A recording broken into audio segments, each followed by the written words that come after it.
Ladies and gentlemen, for the best part of the last decade, I have been living a lie.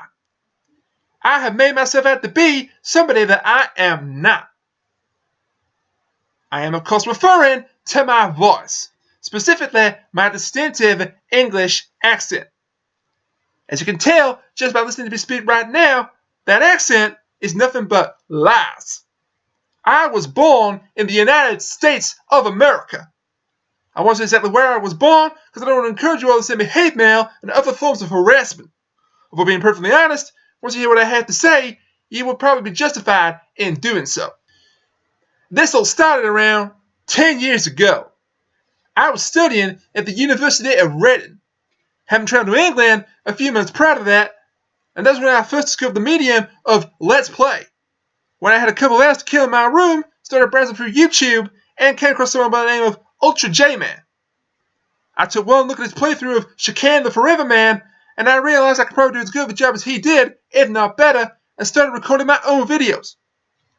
However, even back in 2006, Let's Play was a popular medium online, and so I quickly figured out that I needed an edge, something that would make my content stand out from everyone else's. I'd already picked up some of the vocal mannerisms of the British thanks to constantly being around them, and I used to entertain my English friends by imitating their voices. So I decided there and then that I pretended to be an Englishman instead of an American. After a few test recordings to make sure I could keep the voice going for 10 minutes at a time without lapsing into my natural speaking voice, I released the first part of my 90-plus episode Let's Play of Donkey Kong Country 3 for the Game Boy Advance. And the rest, as they say, is history. Now, you have to understand, even though I knew that I was deceiving people and what I was doing was essentially fraud, at that time, I didn't care. All I could see was my ticket to internet fame.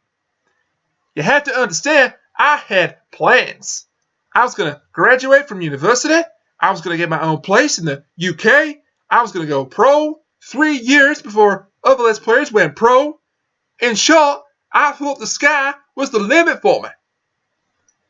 But about 2 years into my pretend life on the internet, I started to feel bad about the whole thing.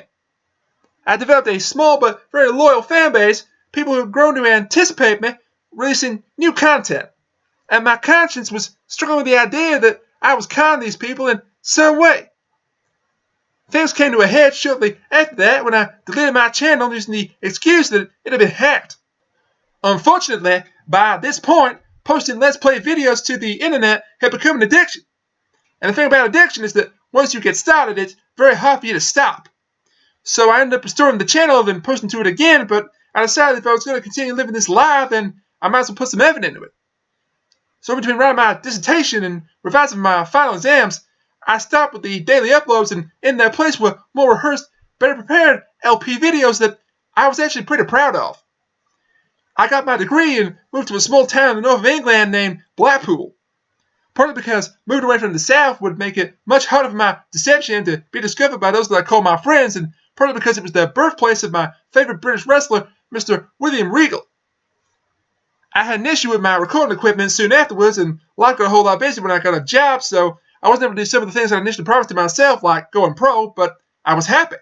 I was making money, and still finding time on the side to record videos, and by now I was using my English voice all the time, even away from the internet. And that was basically how my life was going right the way up until the middle of last year, when my lies finally started to catch up with me. I was invited by Polly, the web mistress of SocksMakePeopleSexy.net, to be a guest on her video game podcast, the Sockscast.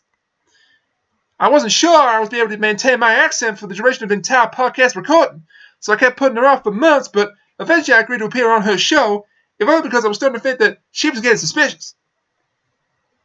Turns out my feelings were well-founded. No sooner had the recording session started than Polly went on the offensive and accused me of faking my accent. The fact that I forgot to mention the word bollocks within the Skype call probably didn't help. I naturally tried to laugh it off, but she was closer to the truth than perhaps even she realized. I somehow got the end of that night without my accent slipping once, but I knew right there and then that the game was up. What followed was weeks of further accusations by both Polly and several of her friends, asking me question after question about living in the United Kingdom. I was able to deflect some of their comments by tweeting about what the British call fish and chips, but I realized that what I was doing was delaying the inevitable. Which brings us to today. I've come to a decision. And it's a hard decision, and I'm sure you can probably imagine, although I'm willing to bet that very few of you, if any, have ever found yourselves in a situation like this one. I'm going to start pretending to be British. I am not British. As you can hear, I am a red-blooded American, and it's about time I started embracing that, so from this moment on, I will no longer be speaking in an English accent.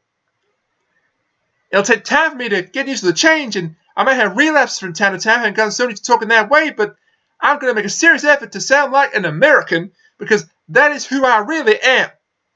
It'll get easier over time, and who knows, in a year from now, it might feel like this never happened. Except, of course, it did happen. And even now, I'm acting like I'm the victim here, and of course I'm not. The people who've been most affected by this are the people that are listening to this right now. My viewers. To my viewers, I apologize from the bottom of my heart. I know just saying it isn't good enough, and without actions, words are just that. Words. All I can say is that from now on, I will do everything I can to make all this up to you, and I accept that even then, that might not be enough.